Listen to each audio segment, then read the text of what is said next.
All right, everybody, listen, welcome to the Education of Weaponized Man podcast. Greg LeBuff here with you. Also have two experts with me that you guys will recognize if you've been following the podcast for any length of time. We got Dustin Dodory, Brad Vandalite. And listen, tonight's podcast is exciting for me because normally it's me that sets up kind of the topic, what we're going to do, and I kind of present to these guys more of a, just I surprise them with it, and I just try to get their organic reactions. But tonight's a little bit of a different departure.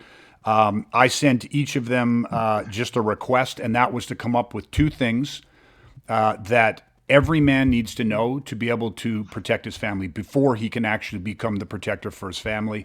So I'm with you guys, meaning I'm excited to just sit back, listen to what each of these two experts brings forward. So you're going to get four things that every man needs to know tonight before he can become a protector for his family. So I'm excited to hear what these guys are going to share. It's a wealth of information. I'm sure you guys are going to value it as much as I do. So I'm going to cut to the intro. Stick with us. Back in a few minutes, and you guys are going to learn four things you need to know before you can protect your family. Stick with us.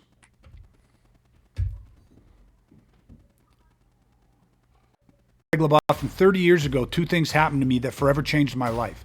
The first is I was almost beaten to death by 8 violent predatory criminals. The second, through what I can only consider to be an act of divine intervention, I met and forged a lifelong friendship with an individual that was considered to be among one of the world's top combat educators. Think about it, Greg. That's how you can fight outside your weight. Raw, street fighting, straight blasting, headbutt in the elbow. Because if you're in a slugfest, there's always a bigger, stronger guy than you. And they don't have any weight classes out in the street. Yeah.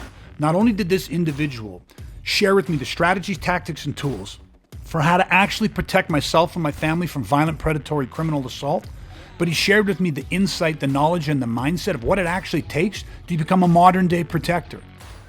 For the past 30 years, I have done nothing but help weaponize other good men so they too can protect themselves and their family. Each week I go live and I share the strategies, tactics, tools, insight, and mindset that you need to become that protector. Welcome to the Education of a Weaponized Man podcast. All right, okay, we are back. Listen, I said this already, but 4 things that every man needs to know before he can protect his family. They're going to divide it up 2 and 2. I'm excited to hear what you guys got. I think, Brad, we're going to start with you. So whenever you're ready, my friend, hit us with it, man. Toby, go upstairs, please. Sorry, my daughter just came down here. She wants to hear it too. At a young age, she wants to know, what does every man need to know? At some point, I will be looking for a boyfriend or a future husband. I seen her sneaking. You can cut that out, right? I seen her sneaking, yeah. Oh, yeah, for sure. I'll cut that out. All right, now you got to refocus, regroup, and punch in. Okay, so my first one is the 3-second rule that could save your life. And my 3-second rule, my rule that I thought of for this one was do something because it is something. You know, we've seen too many times where people wait. They benefit the doubt themselves to death when they're facing a potential violent or even assault, any level. So why I thought this one was interesting because it made me bring in a couple different elements that I think is very important for us to understand, right? So, like I said, do something because it is something.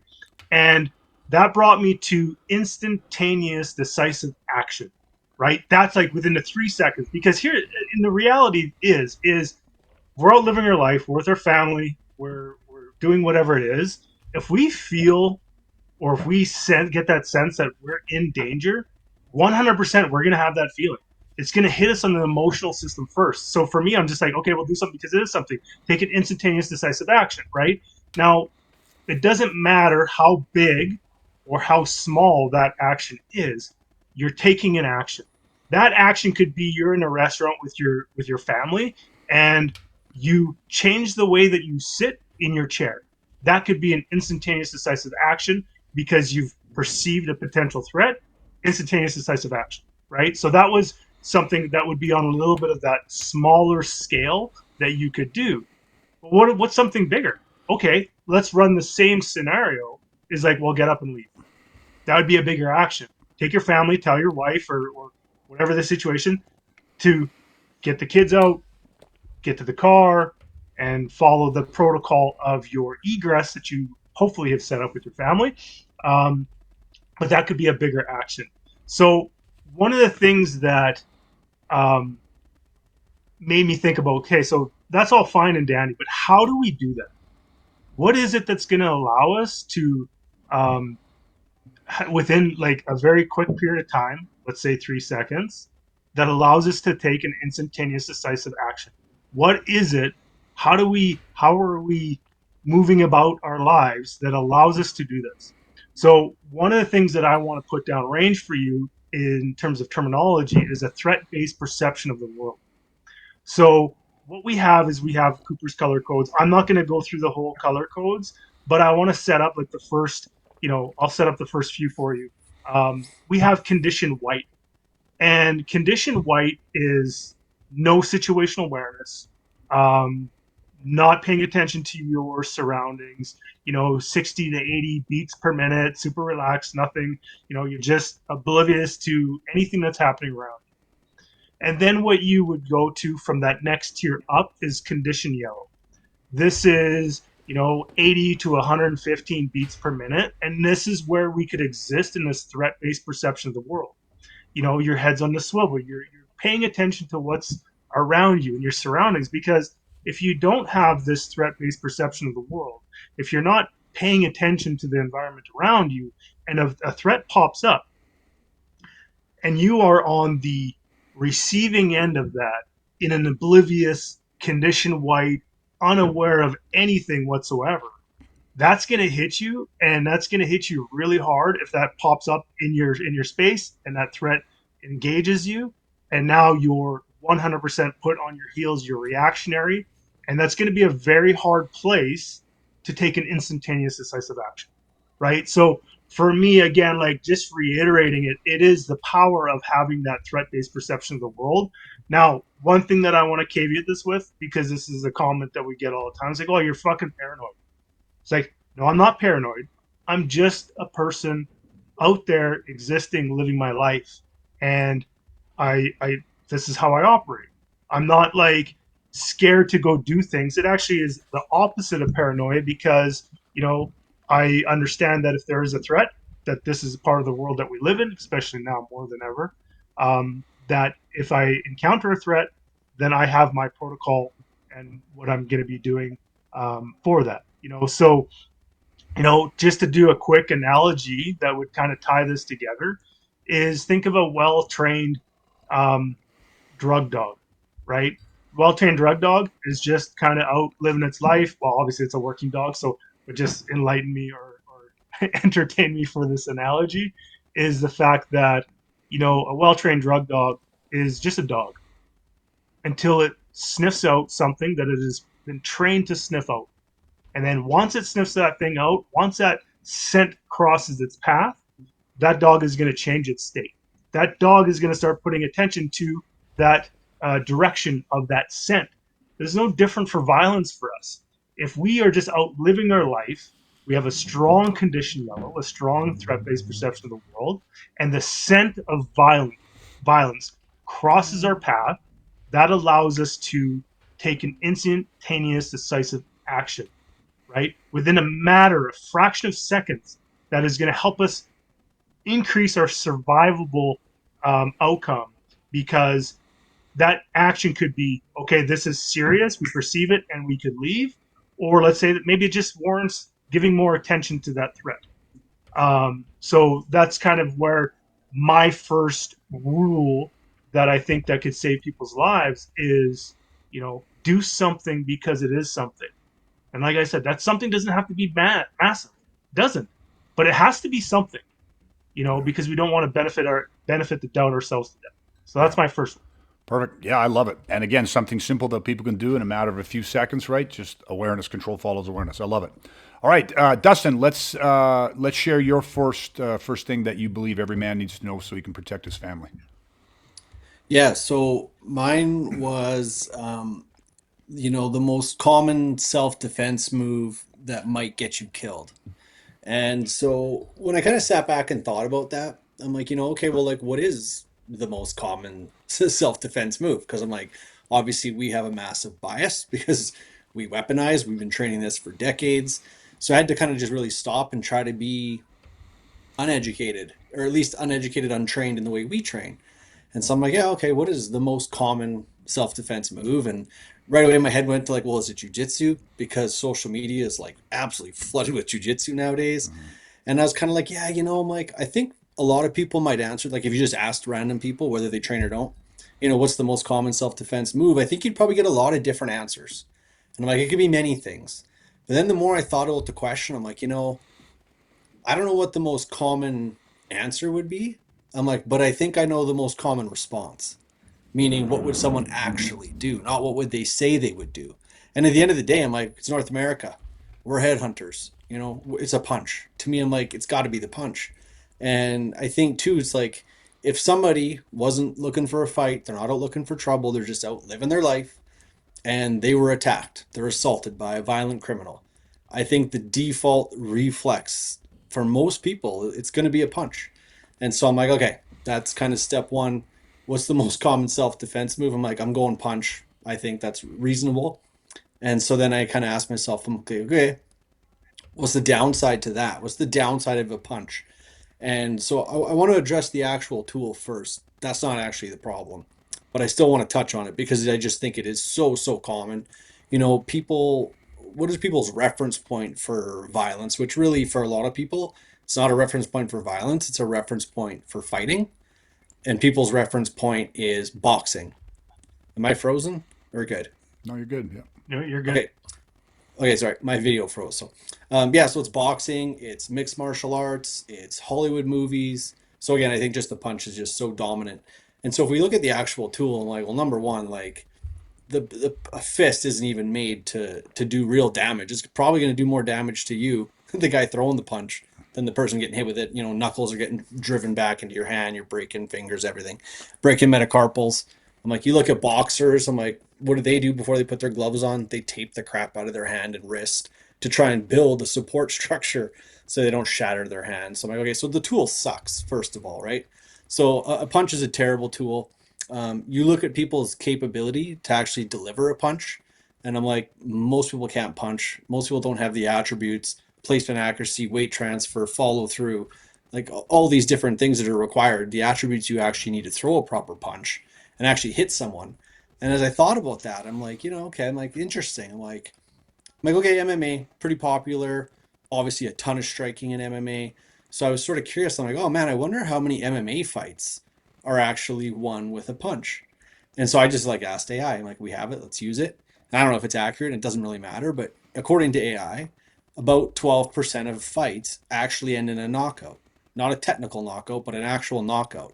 So I'm like, okay, these are guys who have been training for how many years, super athletes, and only 1 in 10 times can they actually knock out the other guy. I'm like, that's pretty terrible. And these are trained people. And you could argue, okay, the other guy's trained, he's moving, he's evasive, he bobs, weaves, blah, blah, blah. Maybe he's tough if you believe in that definition. But at the end of the day, it's like, okay, you got a great puncher and a great evasive person, 10%. If you have an average Joe puncher, average Joe person, to me, it's kind of the same thing. You're probably still going to be about 10%, which is terrible. So anyway, to just address the tool, my punches are terrible. But like I said earlier, I'm like, the punch isn't even the problem. I'm like, to me, again, we say this all the time. Context determines content. I'm like, what's the actual context of this fight, of this assault? Because at the end of the day, that's how you're actually going to choose the most appropriate self-defense tool. And big surprise, it's not actually a tool. That's kind of my whole point here that I'm going to circle back to in the end. But if you're looking at context of a violent assault, we group all kind of violent assaults into 5 different blueprints, bad guy blueprints. People might have heard that if they've kind of been following us for a while. So, what are the 5 bad guy blueprints? First one, posturing predator, right? So this is a non-engaged kind of violent attack. So it starts up more with distance and talking and everything else. There's the second one is a posturing pack. So it's the same thing. There's just multiple opponents, and then we have the blitzer, which is an engaged attack. So now this person is actually actively, putting hands on you, trying to put hands on you, that kind of thing. And then we have blitzing buddies. So again, it's still a blitzer. They're still engaged. There's pressure, but again, multiple opponents. And then the fifth blueprint is just the persuasion predator. So think of like a Ted Bundy, broken arm, trying to lure a woman in to help him load groceries in a car, that kind of thing. So just a totally different bad guy. So again, like what's the best self-defense move, or in this case, the worst one that is going to get you killed? Well, what's the context? Like how do you even start with a tool when you don't know what the actual context of the situation is? So for me, as I looked at it more, I'm like, yeah, this isn't even about really a tool. I'm like, it's context first. And so if we kind of unpack that a little bit, it's like, what's the most common scenario where that punch is going to come out? I don't, let's say a blitzer, keep it simple, one opponent or one attacker. So you're under pressure. This guy's coming at you. You're potentially moving backwards. I think like the dumbest thing you can do is try to punch that guy, because to punch him, you have to kind of stand your ground. And now what have you done? I'm like, you're consenting. You've now turned an assault into a fight. You're like, okay, I'm gonna try and punch this guy who's trying to kill me, trained or untrained, right? You're consenting to a fight. So I'm like, now size matters, strength matters, training matters, skill matters, attributes matter. All these things matter. But you're average Joe. You might not have any of those things. You might not have, superior attributes to the person who's assaulting you. And yet you've chosen a tool that requires a tremendous amount of attributes. Coming back to the 12% KO thing. It's like, it doesn't make any sense. So I'm like, a punch is just such a terrible choice. And then I'm the analogy guy. So as I was kind of working through this in my head, I'm like, well, this is a good time for an analogy. So the first one that just hit me, I was just like, well, how do you hunt a bear? Right? And I'm not a hunter. And even I know, like, if I'm going to hunt a bear, I'm not going to go to the zoo, jump in the grizzly bear, exhibit and go and try and like manhandle a grizzly bear with my bare hands, punch him in the face and I'll knock him out. Like it's absurd, but that's kind of the point, because a criminal who's looking to assault you, they targeted you, they picked you for a reason. They at least have a reasonable belief that they can, outman, outgun, outmaneuver, whatever it might be, but they think you're a victim. So, it's going to be a bad day. But anyway, I'm like thinking about it. I'm like, okay, yeah, no, like how do you hunt a bear? And I'm like, well, the first thing you're probably going to do is maybe bait the bear. I'm guessing, again, I'm not a hunter. And so I'm like, okay, you're going to bait the bear. You're going to put food out. You're going to try and bring this bear in. Maybe you're doing this every day for a week, for 2 weeks, whatever it might be. You're baiting the bear. And it's like, okay, well, what is that? By definition, what is baiting the bear? It's like, well, that's a strategy, right? You have a strategy to try and bring this bear to you, known location, known time of day, perhaps, if you're doing it enough. You're learning the bear's behavior. So you have a strategy. I'm going to bait the bear. Okay, perfect. Then what are you going to do? Now you know the bear's coming, all this stuff, where all that, you're waiting. Well, you've probably got some tactics, right? What are the tactics? I don't know. Maybe you're sitting in a tree stand. You've got elevation. You're safe. Line of sight. All these different things, right? Maybe you have a bear pit. Whatever it is, it doesn't matter. Dig a hole in the ground, spikes in the bottom, because now you know which way the bear's coming in every single day. So again, tactics. You're going to have different tactics to try and get the bear to execute on the strategy that you're sort of built first. And then at the end, after strategy and tactics, now you have tools. I'm like, what are your tools? Maybe it's a rifle, maybe it's a bow, maybe it's the sharpened sticks and a shovel so you can dig a hole. And it doesn't really matter. So the point is, like, how do you fight a bear? How do you kill a bear? Strategy, tactics, tools. So then if we kind of flip it back on the question, like, what's the self-defense move that's most likely to get you killed? And I'm like, well, it's a punch. And it's like, so what's the real problem? I alluded to it earlier. It's like, it's not that the punch itself is the problem. It's not the particular tool that's the problem. It's the fact that it is a tool. It's the fact that you're relying on a tool. That's not how you survive a violent assault. So it's not specifically the punch, but hopefully that makes sense the way I looked at this. And I think you guys get what I'm kind of driving at. But, it's almost a trick question. It's like there is no right move. There's strategy, tactics, and tools. And I think that's people's first mistake. They're just trying to figure out what's the best self-defense move. And it's like, it's not a move. It's a process, I love it. Yeah, it's really good. Yeah, 100%. Okay, that was awesome. That is well, we have one from Brad, one from Dustin. We're going to give you 4 things. Let's move to Brad's number 2. Really good, guys. I love this. Awesome. So my second one is if you freeze during violence, this is why. And where this thinking about this, and you've probably heard us talk a lot about inner control box. If you've been following the podcast, if you can regulate during violence, you win. If you fail to regulate, you lose. Right. So this brings me to the one specific part of the inner control box that I want to share. Right. So in our inner control box, we have 4 elements. Right. We have tactical arousal control techniques. We have our tactical self-talk. We have our cognitive counter response, and we also have our tactical performance imagery. These 4 things make up our inner control box. But the one thing that I want to pull for this example, because I think it's super important, and in my personal opinion, it ties in so much of what we do. It's going to actually tie into my first point, one of the first things that I talked about previously, but it is the ability to breathe. The ability that breathing, or what breathing gives us, is it taps so much into our regulation, right?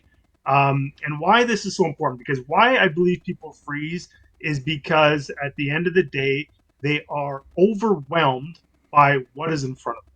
Right now, that also kind of ties into what I said earlier about my 3-second rule. Right, if you're oblivious to your surroundings and you get hit, ambushed, and you had no indicators, which is really hard. Right, if you're paying attention, there's always something. But let's say that you did, then now you're kind of stuck on the receiving end of something, and now you're being overwhelmed, right? So obviously a good threat-based perception of the world is going to alleviate some of that. But let's say that now you're facing violence. You have a violent threat right in front of you. And, it's like, well, what are we doing? Why are we freezing? And if we are freezing because we're overwhelmed, what is one tool that we can do during the situation that is going to allow us to get as much regulation as we can? And for me, this is breathing, right? Breathing regulates so many things for us. For one, like I talked about earlier, our heartbeats, right? In condition white, we're 60 to 80 beats per minute, right? Oblivious, just kind of not paying attention to anything that's around us. A strong threat-based perception of the world is condition yellow, right? That's your 80 to 115 beats per minute, right? Condition orange, 115 to 145 beats per minute. Red, 145 to 175, and condition black is above 175 beats per minute. If we get so overwhelmed with the stimulus in front of us, we could literally go from condition yellow, or in some people's cases, condition white, and blast right through into condition black, and be so ramped out of control and unable to regulate. But the breathing, in my opinion, is what helps us regulate so many things. It can help us regulate our heartbeat, right? So we're breathing. We're able to bring in and slow down our heart rate so we could be in our optimum zone of natural excellence, be in our ozone, right? The one thing that I think that is really important for us to understand is when we are overwhelmed, we're going to get shut down, right? I said already, breathing is a catalyst that allows us to gain traction of our inner control box, gain traction of our physiology. But what it also does is it allows us to be able to still tap in and have access to the decision-making part of our brain, right? If we ramp out of control, we're going to lose our decision-making. We're going to lose that thought process. And that's going to allow us, or that's going to not allow us, to be able to make proper tactical decisions in order to take an action to save our lives, right? So this is, for me, like when we talk about breathing, this is a huge regulation tool that I know that we all use. How we practice this, and this is something that we could do at any time, right? So if I say, hey, listen, guys, like I'm talking about breathing, I'm talking about regulating and using your inner control box, and this is one tool within that. And you're like, yeah, but like, how do I do this? Like, I wait for a violent encounter and then I start breathing. Like, no, this is something that you could do to condition your physiological response, to condition your body to breathe, right? If we just think that this is something that's going to show up for us in the moment of crisis, we're wrong. It's never going to be there. Just like anything else, it takes dedication and focus and attention, and it takes training to do these things. So this is here for us when we need it, right? So what we do is we have what's considered or what's called 4-count breathing. So 4-count breathing is something that we practice while we're training, while we're staging, while we're dealing with our family. Sometimes if my daughters are ramping out of control, sometimes I just need to do a few 4-count breaths to help me just like, okay, this is fine. I'm not under serious threat. She's just trying to attack me with a lollipop. So I'll be fine. But the 4-count breathing is what we're going to do is we're going to breathe in for 4. So it'd be in for a 4-count. 2, 3, 4. We hold it for 4. And then we exhale for 4 count as well. Out, 2, 3, 4. And we repeat that process as many times as we need or as we're able to sustain, right? So now if we're thinking, you're going to be like, well, Brad, okay, so I got a violent criminal going to assault me. And it's like, yeah, but how am I going to say, okay, wait, give me a second. I got to do my 4-count breathing before you continue your assault. No, that's not what I'm saying. But what I'm saying is that is still going to, we're training ourselves that when we have this situation, and we're like, oh, we have our sympathetic nervous system that starts to activate, right? Our heart rate starts to activate. One of the things that we can do is breathe, right? This threat may be like feet away, like multiple, like 10, 15, 20, 30 feet away, but we know it's coming. That's a really good time to take some tactical breaths, breathe, being able to take instantaneous decisive action, kind of tying into my last point, to make sure that we're able to use this tool in a moment of a crisis to continue to regulate our physiology. So just to kind of summarize, like, I think freezing is something that happens because we fail to regulate. Like I said, there's 4 parts to our inner control box. There's a lot of tools in here, but one that I go to regularly, and that I use in my daily life, that I use in other aspects of my life, is the 4-count breathing, and I condition it and I use that in like I said, in so many different aspects. So I know that I've put the time in, and it's something that will be there for me when I need that tool. You know, like I said, we don't need to wait for violence to happen to work this tool, right? This is something that we could work in the workplace, in our lives, stress of the day, whatever it happens to be. So it's a very powerful tool to allow us not to get overstimulated from what's in front of us. I love it. Yeah, I love it. And I love, again, people are going to recognize the interconnectedness between all 4 of these points, right? I mean, again, for each of these guys, 25 plus years of training experience, not combined, I mean, each individually. These points are fundamental, immutable concepts. Really, really well done. I love it. People they need to know this stuff. So that was awesome. Okay, we got one more, guys. Dustin, you're going to hit us with your number 2.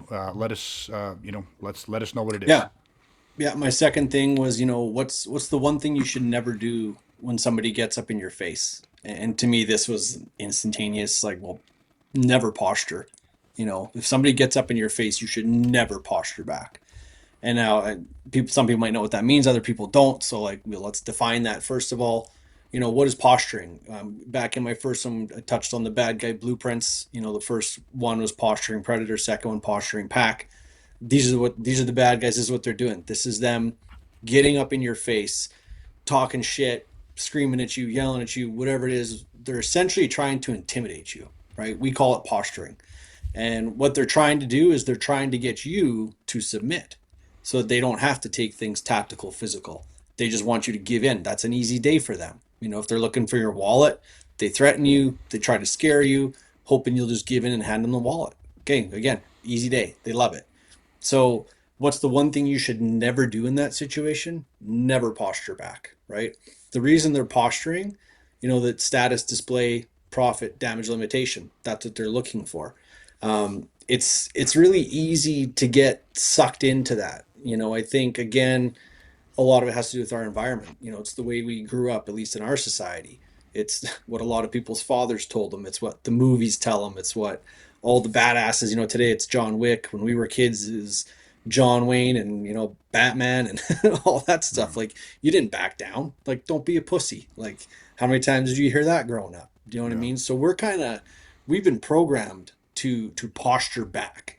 And that's it's that pissing contest between, two people, the good guy, the bad guy, whatever it is. And it's like, it's such a just massively dangerous position to put yourself in. The way I think of it is like, don't show your cards. Do you know what I mean? If you've got like, you're playing poker, what's the last thing you're going to do? You're not going to flip your cards over and show your opponent before you're done betting, like before the hand is over. And I mean, violence is no different. It's like, if someone's in your face threatening you, the dumbest thing you could do is try and threaten them back. Try to out posture them, because you're literally, again, you're turning it into that fight. It's not physical yet, but you're now putting yourself on the same level as them, or vice versa. You're putting them on the same level as you. You're getting into this action reaction dichotomy that Brad touched on earlier tonight. It's just everything is starting to stack against you as far as the odds go. You're making this way harder.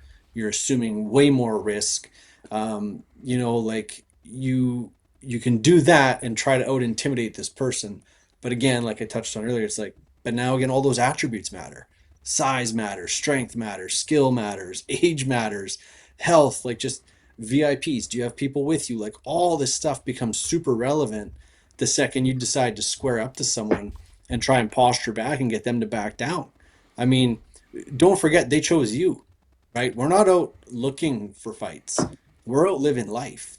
So if we find ourselves in a violent attack, I said this a few weeks ago on a podcast, it's like, understand that you were chosen. Like, do you know what I mean? So you're already at a disadvantage because they picked the time, the place, the number of attackers, like the conditions, the weapons, like they chose everything. You chose nothing. All you did was go about your day. So, to give up any edge you have by just trying to out posture them is, it's totally risky. It's like, how much risk do you want to assume? You can be doing things that make you far safer, right? Okay, I talked a lot about like, don't do this. This is why. It's like, okay, well then what can I do? If I can't posture, what should I do?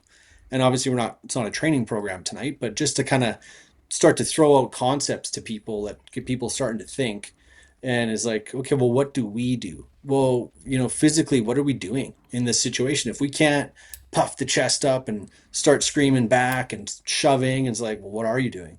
I mean, getting a nonviolent presentation, one of the biggest things of not posturing is you don't want to get their shields up, we say. Like, don't get their shields up. What does that mean? It's like Luke Skywalker, you know what I mean? If they're going to be attacking, the Empire base, it's like they don't let them know ahead of time, like, oh, turn on your deflector shields or whatever, you know what I mean? Like, it makes no sense. It's the same thing in violence. It's like, if you're gonna, I'll say attack, but if you're going to defend yourself by, action is faster than reaction. So if you're going to move first, do something because it is something, as Brad said. The last thing you want is for them to expect it. We're the sleepers. We're going to feint submission because that's what they're looking for. So we might make it seem like we're going to submit because, again, we're trying to get them to actually relax a little bit to open up an opportunity for us. And so, we're doing things like we're blading our body, we're turning on an angle so we're not squared up in front of them. It's a little bit less intimidating, changes the sight picture. We're going to drift a little bit. We're not just standing still. We're moving around a little bit. Again, all to establishing range and angles and different tactical advantages. We're going to use the environment. Maybe we're moving around a mailbox or a car, or a chair, other people. But everything we're doing in that moment, instead of posturing, is all, again, it's strategic, it's tactics, it's setting ourselves up for success, whether that's just to escape and evade, or whether that's to actually to go in and actually unleash our game plan to kind of protect ourselves. Again, an analogy I was thinking about earlier is, I'm like, you guys will like this one. Don't be a dog, be a cat. And you go, what? Like, because I was thinking about it, and I'm on animals today. but I'm just like, I'm like, what is a dog like? What's a dog look like before a dog attack? And I'm like, barking, growling. I'm like, it's all posturing. I'm like, dogs are posturers. They're posturing predators. It's what they do. Always, I'm sure there's exceptions. I'm like, but you get my point. Everybody's walked by a fence and there's a dog going absolutely psycho on the other side of the fence. I'm like, but then you look at a cat, like a cat, hunting and stalking a mouse. I'm like, cats are operators. I'm like, they're the Navy SEALs of the animal world. Big cat, small cat, doesn't matter. I'm like, you're like a lion out on the savannah. I'm like, they're not out there like, letting the wildebeest know like, hey, I'm coming. They don't go run around the pack and just get them all riled up to be like, let's do this. I'm gonna chase you. You should run away. Like, no, like they stalk, they hunt, they sneak. Do you know what I mean? And then when it's time, like then they launch. I'm like, that's exactly what we have to do. When somebody gets in your face, never posture. Like, be the cat, right? Be the lion. Like, be the sleeper. And like I think Navy SEALs too. Everyone understands Navy SEALs. People have seen movies, TV shows, documentaries. They understand how Navy SEAL units operate. They're always going against, bigger, stronger forces, outnumbered, like all that stuff. But how do they do it? Again, they don't just kick the door down, walk in and spray and pray. Like, again, it's strategy first, it's tactics, it's the tools they choose. I'm like, they don't posture. Navy SEALs don't posture. So why would we? I'm like, when violence knocks on your door, when somebody gets in your face, it's like, be an operator, be the cat. I love it. Can I add something to that Oh, one? yeah. Yeah, which Absolutely. animal? We got a You know what, it zoologist just on tonight.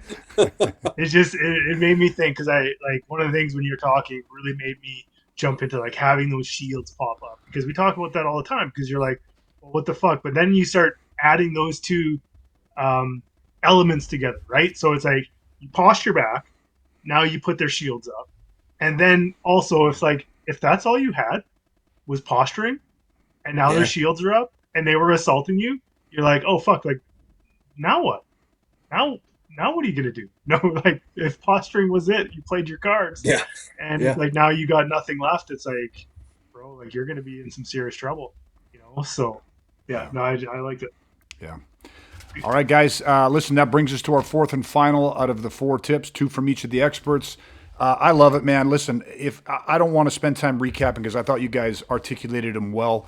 I think anybody listening to this, you gotta try to really understand the interconnectedness. So even for just me listening, because again, I'm not. I mean, obviously, I understand where they're coming from, but I have no idea what they're going to say tonight. What two they were going to present, and they could have presented 42. They could have presented 142, but they chose these four to each for a reason. And I think people really need to look for the interconnectedness because, just really simply put, if you look at it and how well you guys tied it together, is one of the lessons: don't posture, right? People are targeting you. There's very little value in you posturing back. The second thing is that tied into what Brad talked about if you're going to freeze, it's probably because you're going to overreact. So you need to regulate. When someone's up in your face, don't posture back. If you can regulate, you win. So don't posture back, breathe. Because if you breathe, it is regulating and it connects to what Brad said, his first point. It allows you to take decisive action, whether that's get the fuck up and leave, change how you're sitting, whatever the hell that is, right? And then that led us to the final one of like, have a strategy, have some tactics, not just tools, right? And so those 4 points, they all feed into each other. It doesn't matter the order they're presented in; they're all interconnected, and that's the beauty of having this type of domain knowledge from two guys that are experts who have dedicated, a vast part of their life to not just practicing this shit, but really, really becoming subject matter experts, training it, because one reason only: they are the protectors for their families. That's it. They don't do it for any other reason other than I want to be able to protect my family. That is what motivates us all. And that was awesome to be able to share this information. And I look forward to doing more of this type of format with you guys because, again, I just think that people are going to walk away with a tremendous amount of value. Plus, it's great for me to take some time off from always me talking. So I love just sitting back and listening. It was amazing. And so I'm going to shut up. But I do have to end with just, I'm going to make a fucking shirt, literally cats Navy SEALs of the animal kingdom. You're an analogy guy for a reason, and I don't see how I don't put that on a shirt or a hat or something. I think if anyone listening to this, if you want one, I'm taking orders because that's fucking tight game. We'll do it up with a little fucking cat. Navy SEAL. Yeah, be the cat, man. Be the cat. And it's a great analogy. It's true. We live by it. I apologize to any of my clients because from this point forward, you will now hear me telling you all to be cats, the Navy SEALs of the animal kingdom. I love it. So shirts coming soon. So, all right, guys, listen, I don't want to waste any other time. I think you guys summed it up beautifully. I appreciate the time, the effort. I know everyone's going to value it and learn from it, grow from it, which is the whole entire point. I'm going to make one last thing, and this is not just to talk. This is because there is always, unfortunately, moments that happen in our society that are like just, they're like one trial learning things, and unfortunately, we have them all the fucking time. And for me, not that long ago, it was the mother and daughter who were so brutally murdered, stabbed to death outside of their school at 5 o'clock on an afternoon, on a Friday afternoon. That is just something that like I lose sleep over that shit. That is, like, it's just, where the fuck are we in our society that we got these types of people on the streets, repeat offenders, targeting innocent people like that. And that is where the big crux of our mission of like we need more good men to weaponize. We have to do something, which is what drives us. On October 19th, and I just heard about this yesterday because I really try to limit when I access the news and that kind of stuff. But there was a gentleman, and this is very preliminary, I don't know a ton about it, but who was out for supper with his wife right here in Edmonton. And he came out, and there was what sounds like a number of people, a group. I don't know if that means 2 or 3 guys or 5 guys or whatever it was, but there was people, and as him and his wife were walking to his car, he noticed these people, what appeared to be urinating on his car. I'm sure it was just some fucking group of people, whatever, and they probably just were fucking pissing, and they happened to piss in his car. As they were approaching them, his wife and him, again, imagine the scene.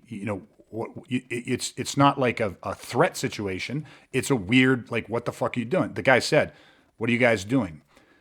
Why I even want to bring this up, and why I'm going to, like, this is now something ahead, why I think this is such a powerful moment, is the guys, specifically one of them, I believe, when he turned around, when the guy said to him, "What are you guys doing?" He didn't say it in a posturing way. He didn't say it like, "What the fuck you guys doing?" He literally said, like, "What are you doing?" Like, as in a confused way. And the guy turned around, looked at him, and said, "Whatever the fuck we want." And then walked over to him and beat him to death. Now, it sounds like obviously they engaged him, they struck him. It sounds like potentially when he was hit, he fell and he also hit his head. Did they continue to beat him when he was on the ground? I don't know. Again, it's very preliminary. There might be more details that I'm unaware of at this point. But the whole situation is obviously fucking so aggravating. But I want people to zero in on what they said. Like, whatever the fuck we want. If you understand anything about the realities of violence, can you understand the tone and the conviction with which he probably said that? Literally individuals that walking around genuinely believing they can do whatever the fuck they want. Why this hits me so hard is because one of the things that I've experienced and that I just live with every day is there's people in this world, bad people, that have a God complex. Like, they walk around feeling like they are entitled to decide who lives and who dies, and at whatever moment, over whatever reason, and often over nothing. And so as we wrap up this amazing podcast of 4 things every man needs to know, so, before he can actually protect his family, I just want people to have some context of why there's so much value in this stuff. Because, if we can't even just go out for supper and just on an average night and walk out with our family, walk out with our spouse, and run into somebody who literally thinks they can do whatever the fuck they want. Like, these people exist. This wasn't something that happened somewhere else. It's something that happened in our city. And his wife, and the gentleman was 30 years old. His wife watched him, be murdered right in front of her. Like, again, I don't know what else has to happen. I don't know how you are a man in today's society, especially a man who has a family, wife, spouse, children, whatever. I don't get how you can live without having this knowledge.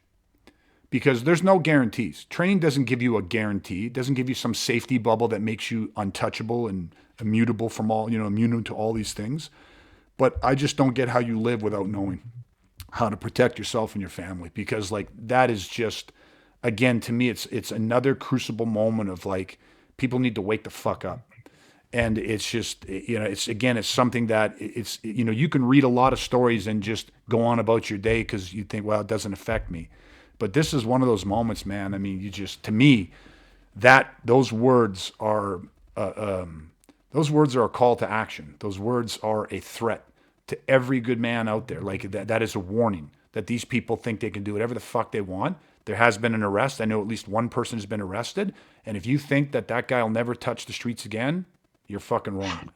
With our criminal system, the justice system, how broken it is, that guy will be out. That guy might be out sooner than a lot of us think, want, or hope, but he probably will be back out and he will reoffend. He's not going to get a rehabilitation for that type of attitude. So, yeah, and this is not one guy like that walking the streets. So it's just something that, again, makes, hopefully, if people are still listening by this point in the podcast, this is why you have to have this type of information. This is the mission. So, again, I appreciate you guys, your knowledge, your expertise, your time, your energy, your effort, and helping to try to, again, just weaponize good men. So I look forward to doing more of this, guys. Look forward to you sharing more of your insights, your depth, your knowledge, your experience. People are going to benefit from it. And, again, just that's the mission. So thank you guys so much. Appreciate it. All right, everybody, thank you for listening. Listen, stay safe, stay weaponized, and we'll chat again soon, everybody. Take care.